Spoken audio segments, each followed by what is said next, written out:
কানাডার প্রধানমন্ত্রী mark Carney এবং মার্কিন যুক্তরাষ্ট্রের প্রেসিডেন্ট ডোনাল্ড ট্রাম্প আজ প্রায় 2 ঘন্টার মতো সময় একসঙ্গে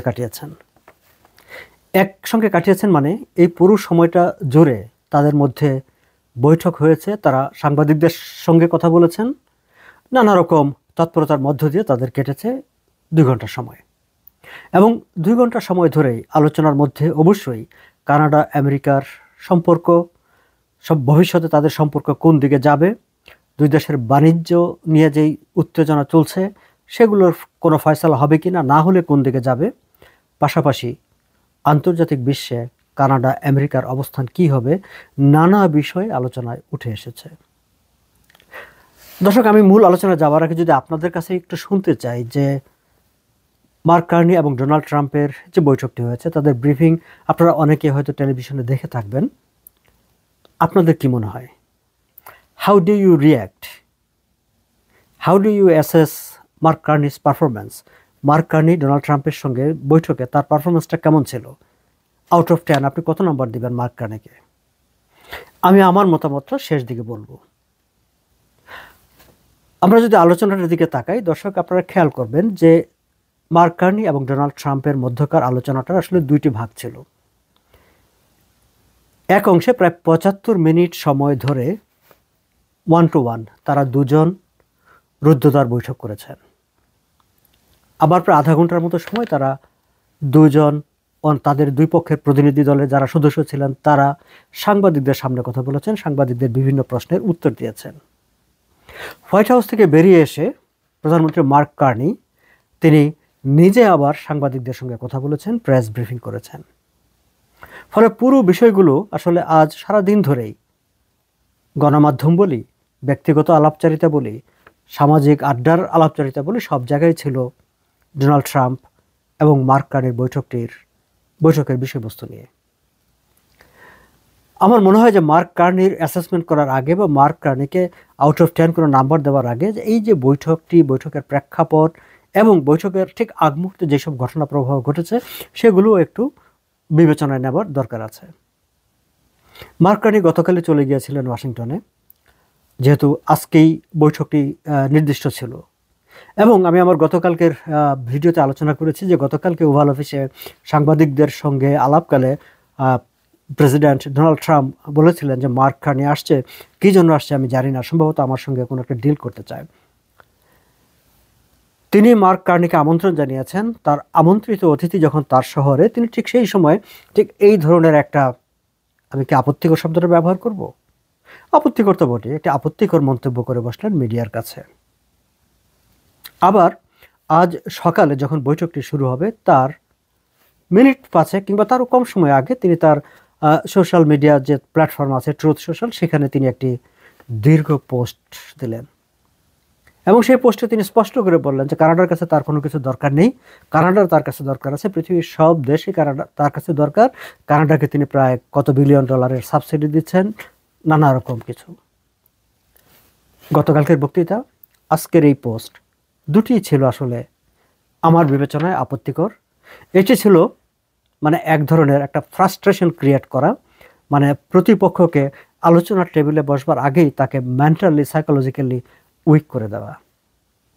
এখানে শেষ নয় দর্শক, মার্ক কার্নির গাড়িবহর যখন হোয়াইট হাউসে ঢুকতে যায় তাকে কিউতে 20 মিনিটের মতো সময় অপেক্ষা করতে হয়। কেন অপেক্ষা করতে হয়েছে আমরা জানি না, কিন্তু এটুকু জানি যে নির্ধারিত সময়ের প্রায় 30 মিনিট পরে তাদের বৈঠকটি শুরু হয়েছে। এমনকি মার্ক কার্নি হোয়াইট হাউসে পৌঁছেছেন প্রায় 20 মিনিট পরে, যেখানে প্রায় আধা ঘন্টা পরে, যেখানে 11:45-এ মিটিংটি শুরু হবার কথা ছিল সেটা 12:10-এ শুরু হয়েছে। ফলে মার্ক কার্নিকে হোয়াইট হাউসের প্রবেশ পথে কিউতে দাঁড়িয়ে থাকতে হয়েছে এবং তিনি বিলম্বে গিয়ে পৌঁছেছেন সেখানে। প্রথমটায় মনে করা হয়েছিল যে মার্ক কার্নি লেটে আসছেন এবং সেটি নিয়ে কেউ সমালোচনা করতে শুরু করেছিলেন। পরে জানা গেল যে না, এটি মার্ক কার্নির দোষ নয়, আসলে হোয়াইট হাউসেই মানে এটি ডোনাল্ড ট্রাম্পের ব্যবস্থাপনাটাই এরকম ছিল যে মার্ক কার্নিকে রাস্তায় গেটে বসিয়ে রেখে দেরি করানো হয়েছে। ফলে এই যে একটি বৈরী পরিবেশ আগে থেকে তৈরি করা, সাইকোলজিক্যালি এক ধরনের ডাউন করে দেওয়ার চেষ্টা, এই সব এক্সপিরিয়েন্স নিয়েই মার্ক কার্নি ডোনাল্ড ট্রাম্পের মুখোমুখি হয়েছেন, তার সঙ্গে বৈঠক করেছেন। আপনারা যারা দেখেছেন মানে লাইভ টেলিভিশনে সাংবাদিকদের সঙ্গে দুইজনের যৌথভাবে যখন কথা বলছেন, আপনারা হয়তো খেয়াল করে থাকবেন যে মার্ক কার্নি অনেকাংশেই চুপ থেকেছেন, ডোনাল্ড ট্রাম্পকে কথা বলতে দিয়েছেন, কখনো কখনো তিনি কথা বলেছেন। কেন তিনি চুপ থেকেছেন, কেন তিনি কথা কম বলেছেন, এই প্রশ্নগুলি অনেকে করেছেন। এই প্রশ্নের উত্তরে কানাডার যারা এই বৈঠকটি নিয়ে সারাদিন ধরে কানাডার বিভিন্ন টেলিভিশনে পত্রপত্রিকায় যেসব বিশ্লেষণ হচ্ছে, সেই সব বিশ্লেষণে যেটি বলা হচ্ছে, মার্ক কার্নি তিনি তার রোলটা অত্যন্ত দক্ষতার সাথে, অত্যন্ত বিবেচনার সঙ্গে, অত্যন্ত সূক্ষ্মভাবে তিনি তার ভূমিকা সেখানে পালন করেছেন। তার মাথায় ছিল কোনোভাবেই যেন কোনো ধরনের একটা মানে অপ্রস্তুত পরিস্থিতির সেখানে সৃষ্টি না হয়, অনাকাঙ্ক্ষিত অনভিপ্রেত কোনো অবস্থা তৈরি না হয়। কারণ ডোনাল্ড ট্রাম্প আনপ্রেডিক্টেবল মানুষ, তাকে কোনো কিছুতেই বিশ্বাস করা যায় না। মার্ক কার্নির লক্ষ্য ছিল যে কোনোভাবেই হোক আলোচনাটা অব্যাহত রাখতে হবে, ডোনাল্ড ট্রাম্পকে আলোচনার টেবিলে আটকে রাখতে হবে। তিনি সাকসেসফুলি সেটি করেছেন। দুজনের রুদ্ধদ্বার যে বৈঠকটি হয়েছে, সেই বৈঠকে ডোনাল্ড ট্রাম্প বেশি কথা বলেছেন। তিনি প্রশ্নের পর প্রশ্ন করেছেন। সেই সব প্রশ্নে কানাডার বিষয়ে, কানাডার সঙ্গে সম্পর্ক, কানাডার সঙ্গে বাণিজ্য, এইসব বিষয়ে যে খুব বেশি ছিল তা নয়। তিনি মূলত জানতে চেয়েছেন চায়নার বিষয়ে, রাশিয়ার বিষয়ে, ইরানের বিষয়ে, মধ্যপ্রাচ্য বিষয়ে, অন্যান্য দেশে যেখানে নানা রকমের কনফ্লিক্ট আছে, নানা রকমের সমস্যা আছে, সেই সব দেশগুলো নিয়ে মার্ক কার্নির অবস্থান, মার্ক কার্নির বক্তব্য, কানাডা কী করতে চায়, সেই সব বিষয় নিয়ে তিনি প্রশ্নের পর প্রশ্ন করেছেন। এবং এইসব প্রশ্নের পর প্রশ্নের ফাঁকে ফাঁকেও মার্ক কার্নি সেইখানে দুজনকার মধ্যে কানাডা আমেরিকার সীমান্তের ফ্যান্টানিলের যে স্ট্যাটিস্টিক, সেটি তিনি তার সামনে তুলে ধরেছেন। কানাডা কি ব্যবস্থা নিয়েছে সেগুলো তিনি তুলে ধরেছেন। তার মানে তাকে যেগুলো জানানো দরকার, যেগুলো বলা দরকার, তিনি সবকটাই আবার সেখানে তুলে ধরেছেন। অর্থাৎ মার্ক কার্নি শান্তভাবে তার যেটি পারপাস, সেই পারপাসটি তিনি সেখানে সার্ভ করেছেন। আবার বাইরে এসে 51তম স্টেটের বিষয়টি তো মূলত আলোচনা এসেছে একজন সাংবাদিকের প্রশ্নের পরিপ্রেক্ষিতে, এবং তিনি যখন সে কথাটি বলছেন যে মার্ক কার্নি কিন্তু তার একটা মানে খুবই শালীনভাবে একটা অসাধারণ তিনি জবাব দিয়েছেন। তিনি তার এই যে পুরো কানাডা দেশটার ওনারশিপ জনগণের, সেটি তাকে বুঝিয়ে দিয়েছেন যে আমি আমার নির্বাচনী ক্যাম্পেইনের সময় কানাডার যারা মালিক, ওনার, তাদের কাছে যখন গিয়েছে, তারা স্পষ্ট একটি বার্তা দিয়েছেন যে Canada is not for sale and it will never be. এবং তিনি তাকে বুঝিয়ে দিয়েছেন, আপনারা নিশ্চয়ই জানেন যে ডোনাল্ড ট্রাম্পের ব্যবসা, তিনি মূলত তার রিয়েল এস্টেট বিজনেস আছে, এবং তিনি কিন্তু রিয়েল এস্টেটের উদাহরণ টেনে এনেছেন যে as you are in the real estate, যে অনেক প্রপার্টি থাকে যেগুলো কখনো বিক্রি হয় না। তিনি ওভাল অফিস, হোয়াইট হাউস, এরকম নানা জায়গার প্রসঙ্গ এনেছেন যেগুলো কখনো বিক্রি হয় না, এবং কানাডা ইজ লাইক দ্যাট, যেটি কখনোই বিক্রি হবে না।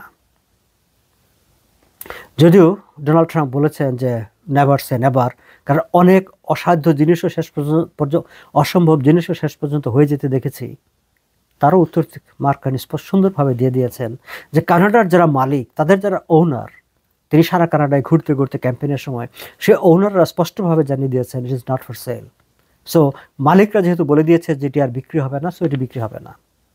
যাই হোক, এইসব আলোচনাগুলো আসলে উঠে এসেছে, মূল আলোচনাটাকে, যেহেতু ডোনাল্ড ট্রাম্পের বিষয়টি হচ্ছে যে প্রতিপক্ষকে সাইকোলজিক্যালি উইক করে দিয়ে নিজের ডমিনেশনটাকে বজায় রাখা, তিনি সব কিছুতে ডমিনেট করবেন, সেরকম একটা অবস্থা রাখা। ফলে এইসব আলোচনাগুলোকেই তিনি সেখানে নিয়ে এসেছেন। কিন্তু মার্ক কার্নি প্রত্যেকবারই কানাডার স্বার্থের কথা, কানাডার আলোচনার কথা, কানাডার প্রয়োজনের কথা বলেছেন। এখন এই যে বৈঠকটি হয়েছে, বৈঠকটিকে আমরা কি বলবো? বৈঠকটিকে আমরা সফল বলবো কিংবা ব্যর্থ বলবো? দর্শক, আপনাদের কি মনে হয়? বা কানাডার প্রাপ্তি কি?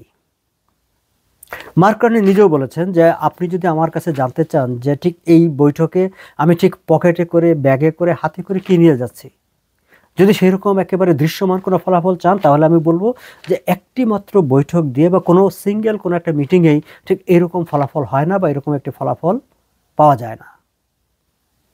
তবে সাকসেসটা হচ্ছে সেই জায়গায় ডোনাল্ড ট্রাম্পকে আলোচনার টেবিলে নিয়ে আসা গেছে। কানাডা আমেরিকার মধ্যকার যে সম্পর্ক, সেই যে দ্বন্দ্ব, যে বিরোধ, সেই বিষয়টিকে আলোচনার টেবিলে আনা গেছে। নতুন করে আলোচনা এগিয়ে নিয়ে যাবার একটা পরিবেশ তৈরি হয়েছে, যেটি বিগত কয়েক মাসে ছিল না। মার্ক কার্নি নিজেও মনে করেন যে এই বৈঠকের এটি হচ্ছে একটি বড় সাফল্য। আমি কানাডা টেলিভিশনগুলোতে যারা বিশ্লেষণ করেছেন, যাদের কথা শুনছিলাম, বা আমার নিজের কাছেও তাই মনে হয়েছে যে that is a great success, যে কানাডা ডোনাল্ড ট্রাম্পের মতো একজন আনপ্রেডিক্টেবল মানুষকে আলোচনার টেবিলে বসিয়েছে এবং দুই দেশের সমস্যার বিষয়গুলো আলোচনার মাধ্যমে যে এগিয়ে নিয়ে যাবে সেরকম একটা এনভায়রনমেন্ট একটা তৈরি করা গেছে। আপনারা নিশ্চয়ই শুনেছেন ডোনাল্ড ট্রাম্প বারবার বলছিলেন যে Canada is a good country, কানাডার মানুষকে আমি ভালোবাসি। তিনি বারবার কানাডার ভালোবাসা চাচ্ছিলেন, কানাডার ভালোবাসা তিনি যে ভালোবাসেন সেটিও তিনি জানাচ্ছিলেন। অর্থাৎ ডোনাল্ড ট্রাম্প সেই জায়গায় এসেছেন যে কানাডাকে তার দরকার আছে, কানাডাকে তার ছেড়ে দিলে চলবে না, কানাডার সঙ্গে আসলে কোনো না কোনোভাবে সম্পর্কটা রাখতে হবে। এখন যেহেতু একটি বৈরী পরিবেশ তৈরি হয়ে গিয়েছিল তার হঠকারী নানা কথাবার্তায়, আলোচনায়, পদক্ষেপে, সেই জায়গা থেকে বেরিয়ে এসে একটা সৌহার্দ্যপূর্ণ সম্পর্কের যাত্রাটা কিভাবে হবে, সেই একটা একটা কোশ্চেন হয়েছিল সবার মনে, সবার সামনে। মার্ক কার্নি এবং ডোনাল্ড ট্রাম্পের বৈঠকের মাধ্যমে সেই অবস্টাকলটা কেটে গেছে, সেই পথটা তৈরি হয়েছে বলে আমার কাছে মনে হয়েছে। দর্শক, আজ এই পর্যন্তই। সামনের দিনগুলোতে এই বিষয় নিয়ে আরও অন্যান্য তথ্য আছে, যেগুলো আরও কিছু চমকপ্রদ বিষয় আছে, সেগুলো নিয়েও কথা বলবো আপনাদের সঙ্গে। ভালো থাকবেন আপনারা সবাই।